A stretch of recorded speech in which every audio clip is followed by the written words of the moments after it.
ఉప ఎన్నికల ఫలితాల్లో కాంగ్రెస్ జోరు కొనసాగుతుంది. ఎక్కువ ఆధిక్యంలో ముందుకు వెళ్తున్న పరిస్థితి. మంత్రులు గ్రౌండ్ లెవెల్లో జూబ్లీహిల్స్ నియోజకవర్గంలో ప్రచారం చేశారు. సో ఈ విజయాన్ని ఎట్లా చూస్తారనేది ఒక్కసారి మనం మంత్రి పొన్నంతో మాట్లాడించే ప్రయత్నం చేద్దాం. సార్ చెప్పండి, ఇప్పటికే జూబ్లీహిల్స్ లో భారీ ఆధిక్యంతో ముందున్న పరిస్థితి, ఎట్లా చూస్తారు ఈ విజయాన్ని? తప్పకుండా ముఖ్యమంత్రి గారి మార్గదర్శకత్వం, ఉప ముఖ్యమంత్రి గారి మార్గదర్శకత్వం, పిసిసి అధ్యక్షుడి మార్గదర్శకత్వం, ఏఐసిసి మార్గదర్శకత్వంలో నేను, వివేక్ గారు, తుమ్మల నాగేశ్వరరావు ముందుగా ఒక 3 నెలల నుంచి పనిచేస్తున్నాం. నేను హైదరాబాద్ ఇన్ఛార్జ్ మంత్రి అయినప్పటికీ కూడా మా ముగ్గురు మంత్రులను కలిసి నియోజకవర్గంలో ఉన్నటువంటి కొంత ముందుగా ఉన్నటువంటి వ్యవస్థను, ఇక్కడ సమస్యలు పరిష్కరించే ప్రయత్నంలో భాగంగా కొంత పని చేస్తామనే విశ్వాసం కలగజేసినాం. దాని తర్వాత వచ్చినటువంటి పరిస్థితుల్లో డివిజన్కు కొంత నాయకత్వము, శాసనసభ్యులు, కార్పొరేషన్ చైర్మన్, మంత్రులు ఇన్ఛార్జిగా రావడం, అందరూ కూడా మా ఎన్నిక అన్నట్టుగా పనిచేయడం వల్ల ప్రజలకు కూడా విశ్వాసం కలిగింది. ప్రజలను ముందు నుంచి చెప్తారు, కంటోన్మెంట్లో ఉప ఎన్నిక జరిగితే కాంగ్రెస్ గెలిచింది, అది మా సీటు కాదు, ఇక్కడ కూడా ప్రజలు అభివృద్ధి ఆకాంక్షిస్తారు, మమ్మల్ని గెలిపిస్తారని చెప్పినాం. అదేవిధంగా గెలిపించినారు. ప్రజలకు ఈరోజు సంతోషంగా ఎక్కడికి వెళ్ళినా మా మీద వ్యతిరేకత లేదు. ఎందుకంటే ఒకసారి రేషన్ కార్డులు వాళ్ళకు చాలా కాలంగా వెయిట్ చేస్తూ ఉన్నారు, ఇచ్చినాం. దాంతోపాటుగా బియ్యం ఇస్తూ ఉన్నాం, సన్న బియ్యం, 200 ఇంట్లో కరెంటు ఫ్రీ ఇస్తూ ఉన్నాం, ఉచితంగా బస్సు ప్రయాణం చేస్తూ ఉన్నారు. గ్రామీణ ప్రాంతాల్లో నియోజకవర్గానికి 3,500 ఇండ్లు వచ్చినాయి.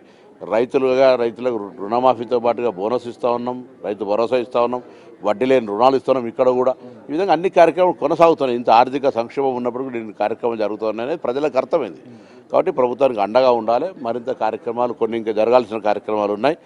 మాకు ఆటో కార్మికులకు సంబంధించిన అంశం కొంత ఈ ఉప ఎన్నికల్లో ప్రేరేపితమైంది. దాన్ని కావాల్సుకొని రాజకీయంగా చేసే ప్రయత్నం కూడా చేసినారు. తప్పకుండా అటువంటి అంశాల పట్ల మేము మా ప్రభుత్వం సానుకూలంగా వ్యవహారం చేస్తుంది. మీరు యూసుఫ్గూడ డివిజన్ ఇన్ఛార్జ్గా ఉన్నారు, అక్కడ మెజార్టీ ఎట్లా వచ్చింది? మీరు గ్రౌండ్లో వెళ్ళి ప్రచారం చేశారు, ప్రజలకి ఒక భరోసాను కల్పించే ప్రయత్నం చేశారు. యూసుఫ్గూడ ప్రతి సర్వే, ఈవెన్ టీఆర్ఎస్ సర్వేలో కూడా కాంగ్రెస్ మెజారిటీగా ఉంది. మేమందరం కూడా ఒక టీం 8 క్లస్టర్లో చేసుకొని, అటు పెద్దలు ఉత్తమ్ కుమార్ రెడ్డి గారు కానీ, నేను కానీ, గౌరవ ఏసీ సెక్రటరీ సంపత్ గారు కానీ, 4 శాసనసభ్యులు, 4 కార్పొరేషన్ చైర్మన్లు అంతా కూడా క్షేత్రస్థాయిలో, ఇక్కడ డివిజన్ అధ్యక్షుడు ఫిరోజ్ గారు, మాజీ కార్పొరేటర్ సంజయ్ గారు కలిసి యూసుఫ్గూడలో ఒక టీం వర్క్ జరిగింది. దాంతో అన్ని డివిజన్స్ కంటే ఎక్కువ మెజారిటీ మా దగ్గర రావడం జరిగింది. కేటీఆర్ అనేక విమర్శలు చేశారు ప్రచారం సందర్భంగా.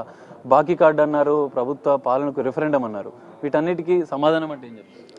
ఫలితం, రిజల్ట్ ఈజ్ ఏ వెపన్, జవాబు. డైవర్షన్ పాలిటిక్స్ చేసే ప్రయత్నం చేశారు. జూబిలీహిల్స్ 10 సంవత్సరాలుగా నిర్లక్ష్యానికి గురైంది కాబట్టి వాళ్ళు ఆ విధంగా ప్రయత్నం చేసే ప్రయత్నం జరిగింది. సో ఈ విజయం ఇప్పటికే ఆధిక్యంలో కొనసాగుతుంది. భవిష్యత్తు జరిగే ఎన్నికల్లో కాంగ్రెస్ పార్టీ ఇదే విజయాన్ని, ఇదే జోష్ని కొనసాగించబోతుంది అనుకో. తప్పకుండా డెఫినెట్లీ ప్రజలు ఇంకా మా మిగిలిపోయిన కార్యక్రమాలన్నీ కూడా పూర్తి కావడానికి మాకు తప్పకుండా అన్ని రకాలుగా ఈ యొక్క కార్యక్రమాలు జరగడానికి మమ్మల్ని ఆశీర్వదించాల్సిందిగా కోరుతా ఉన్నాం. ఫైనల్గా జూబ్లీహిల్స్లో ప్రచారం సందర్భంగా మంత్రులు అనేక హామీలు ఇచ్చారు.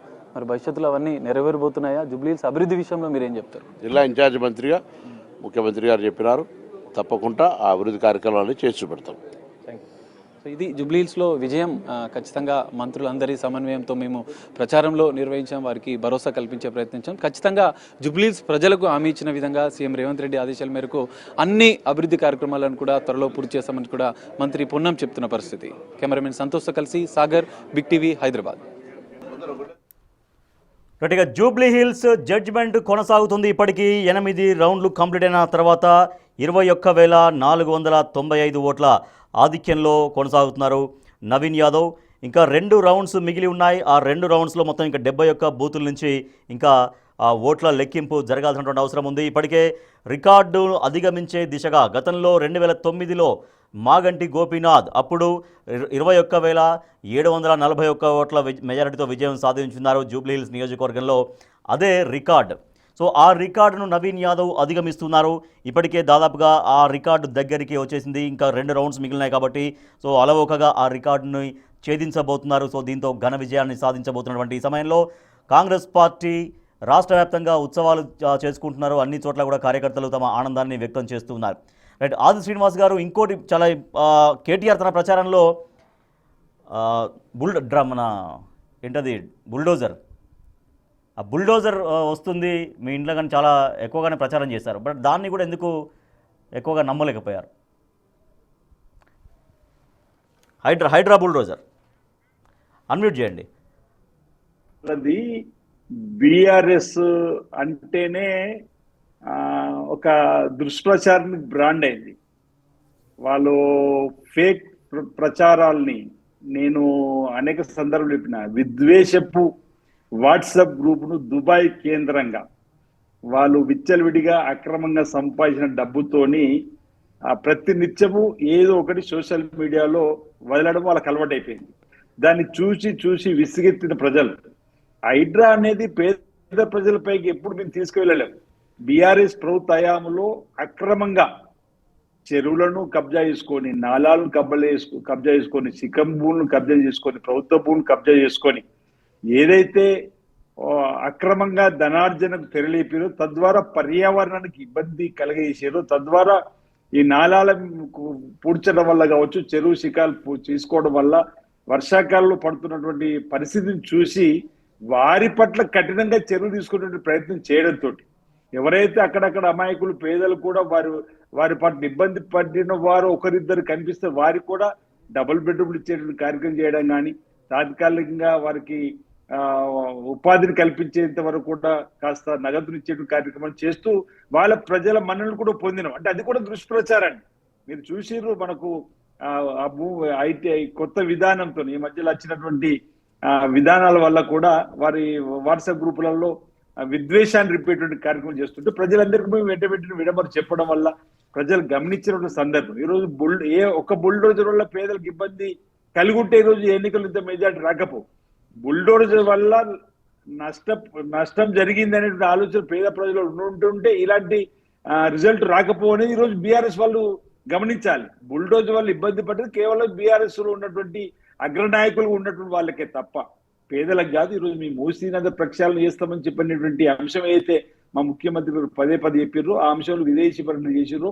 అది కూడా నగరవాసులను ఆకట్టుకున్నదని చెప్పి కొంతమంది హైడ్రా బుల్డోజర్ తోటి అంటే వాళ్ళకి సంబంధం లేకపోయినా వాళ్ళు అక్కడ ఇల్లు కొనుక్కున్నారు, కట్టుకున్నారు. ఆ ఇళ్ళని కూల్చేసినటువంటి బాధితులతో కూడా కేటీఆర్ ఒక కార్యక్రమం కూడా తీసుకున్నారు. అంటే తమల్ని హైడ్రా బుల్డోజర్ ఇంత అన్యాయం చేసింది, రోడ్డున పడేసింది అనేది. సో అంటే హైడ్రా మీద మిక్స్డ్ ఒపీనియన్ ఉన్నప్పటికీ కూడా సో మరి ఆ ప్రచారాన్ని పెద్దగా ఎందుకు పరిగణలోకి తీసుకోలేదనేది అది కూడా మీకు కలిసి వచ్చిన అంశమేనా?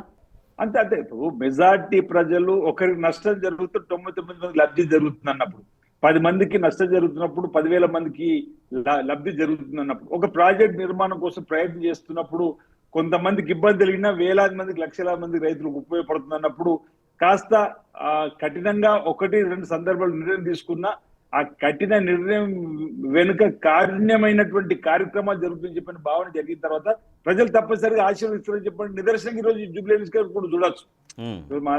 మనం అనేక అభివృద్ధి కార్యక్రమాలు చేసినప్పుడు ఒకరిద్దరు బాధపడుతుంటే ఆ సందర్భంలో ఆగవలసిన 1-2 ఆగిన దీర్ఘకాలిక ప్రయోజనాల కోసం గిట్ట మనం ముందుకు పోయినట్టయితే ప్రజలు తప్పనిసరిగా ఇలాంటి తీర్పులు ఇస్తారని చెప్పండి. ఉదాహరణగా నిదర్శనంగా కూడా మనం ఎన్నిక చూడవచ్చు. బీఆర్ఎస్ దుష్ప్రచారము, బుల్డోజర్ అనేది దుష్ప్రచారం చేయడానికి కూడా ప్రజలు ఈరోజు విన్నర్ తప్ప వాస్తవాలు పరిశీలించినప్పుడు ప్రభుత్వం చేసే నిర్ణయం కరెక్ట్ అయినటువంటి భావనతోటి ప్రభుత్వ పక్షాన్ని నిలబడ్డని చెప్పని భావిస్తాను. అందుకే ఇంతకుముందు చెప్పినప్పుడు మూసీ నది ప్రక్షాళనకు సంబంధించి నగరవాసులలో కూడా ఈ ప్రభుత్వానికి సంబంధించినటువంటి ఇంతకుముందు పొన్న ప్రభాకర్ గారు మాట్లాడేందుకు వివరణ జరిగింది. అంతకుముందు వివేక్ గారు కూడా మాట్లాడారు, బహుశా తుమ్మలాశ్వరరావు కూడా మాట్లాడతారు కావచ్చు.